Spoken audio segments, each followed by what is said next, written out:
Who would have thought that so much could be turned around and achieved in only 4 years? I did, and you did too by voting for me. If you like this future world, elect the only candidate that has created hundreds and hundreds of jobs for your county executive. If you like the world of the current dysfunctional, county-mired, high unemployment, hopelessness, unfair property tax assessments, and partisan bickering, then feel free to vote for my opponents. They created this system, and they will perpetuate it. I'm Ken Lanci, the real independent. For 40 years, I've been turning around failing organizations, creating jobs, and turning failure into success. I am a crisis manager, and we are in a crisis, make no mistake. Put me to work for $1 a year, and you will get the change that you're asking for. Thank you.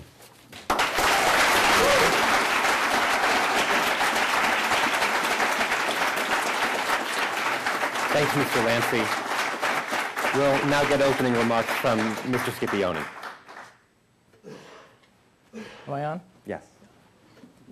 When I broached the subject of running for county executive to my wife, she said to me, "If there's a scandal, I'm going to divorce you." Once I had her support, I sat down to figure out what I would do. I'm a scientist, a small business owner, a longtime civic volunteer and civic leader, and a reformer. I'm not a politician, and I'm not a lawyer.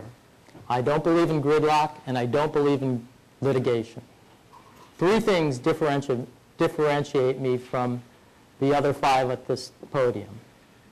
1, I am the only candidate who was a leader in Issue 6. I believe in this charter. I helped write this charter. No one here on this podium even signed the petition to get Issue 6 on the ballot. Number 2, my whole business career, 45 years, is focused on creating productivity and improving business operations. I've done it for IBM, for Chrysler, for Ford, for Procter & Gamble, for the Cleveland Clinic. I can do it for Cuyahoga County. I have a 5-point plan.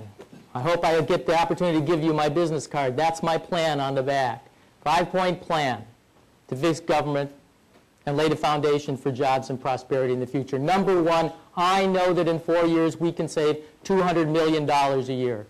$200 million a year for tax relief, for running the government and providing the services that are needed, and for investing in the future.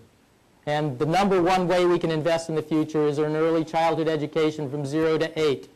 By the 3rd grade, read, write, calculate, know how to take care of yourself, and know how to treat your fellows. If we don't do that, nothing else we do matters. By the 3rd grade, we have to do that. Number 3, the county has a health care plan. We're going to push that out to the municipalities, cut their health care costs, and reduce the drain on Metro. Number 4, our sweet spot in Cuyahoga County is health care and health care technology. We've got to, that's the pathway to jobs in the future. We need to brand Cuyahoga County. We have to be the health care technology capital of the world. So I'm going to push that, and that's been part of my business for the last 20 years also. Finally, my last point on the business card. Foreclosed and vacant properties, we've got to get them. We've got to get them, we've got to tear them down, we've got to clean them up, we've got to green them. Buy low and sell high. Now is the time to do it. So that's my plan. It's on the back of this card. You can take this card and put it in your wallet, and you can take it to the bank. Thank you.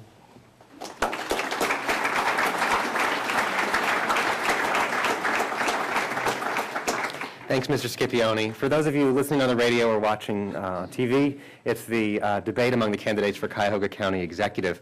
And we'll now have the rebuttals, starting with Mr. Ellison, who has 33 seconds.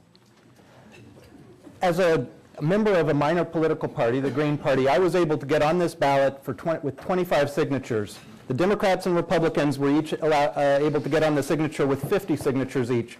These independents took over 4,500 signatures to get on. I wouldn't be on this platform if it wasn't if I had to follow those rules of the independent parties, it's very critical that we keep the debate broader than the ones between these two parties. We have to keep the process open, and that process, with all those signatures, is too cumbersome. Thanks, Mr. Ellison. Mr. McCormack, you have 1:15. Well, I'll do it in 15. Mark Twain said it's a terrible death to be talked to death, and I agree. City Club in the last week has certainly put the theory to the test, and I cede back my time. Okay.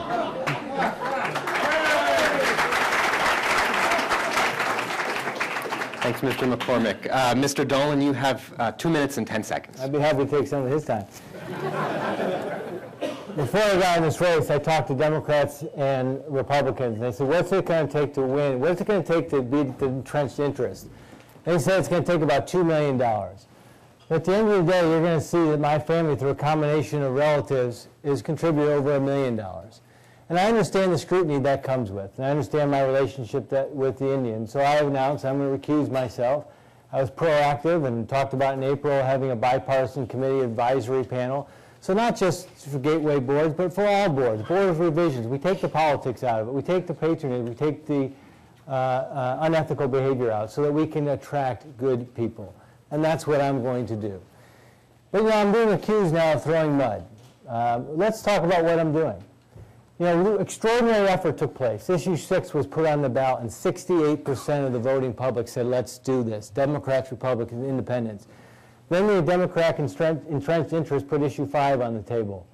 And they said, and it's been called a sham reform. And over 70% of the people voted it down. And Ed Fitzgerald was part of the issue 5.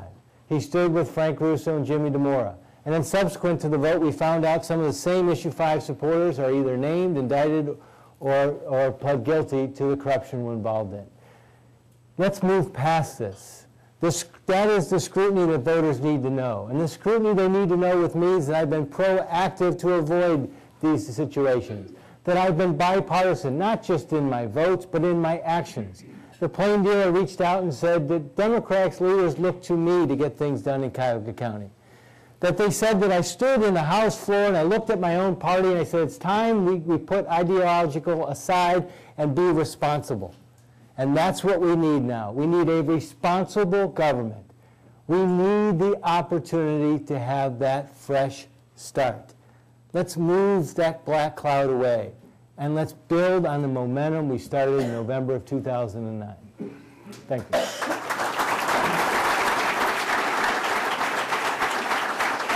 Thanks, Mr. Dolan. Mr. Fitzgerald, you have 2 minutes. Matt, when you asked your family and your friends what it was going to take to be elected, the first thing they should have told you wasn't how much money it was going to take. They should have said, well, first you should live there. That's the first thing. It's incredible to me. You literally are not eligible to run for county council. You've never, because there's a 2-year residency requirement, because the people that drafted the charter felt that it made sense for somebody to at least be rooted enough in the community to have lived there for a couple of years, and you'd never lived here before. You'd never even voted in a general election before. You didn't vote for issue 6 because you weren't even here. So that's the first thing they should have told you. The second thing was, instead of just focusing on money, they should have said you should be running a positive, issue-based campaign. You should engage with all segments of the community. You shouldn't be putting $750,000, actually now it's going to be more than $1 million in negative ads on television, and somehow that is supposed to inspire trust and confidence in people in the new government. You're going to spend over $1 million running television commercials, by the way, which the plain dealer says are aggressively negative. They said your campaign has been aggressively negative, including commercials that are showing me photoshopped as a Russian monarch. I apologize, by the way. I apologize for being out of uniform this afternoon. But what you're doing, first of all, issue 6, thank you. Issue 6 is a concentration of political power. But what aggravates that is if you have a concentration of economic power. And if you're going to combine those two things, where you have one of the wealthiest family that's spending money like it's water, And at the same time, then they're going to capture the most powerful local political office.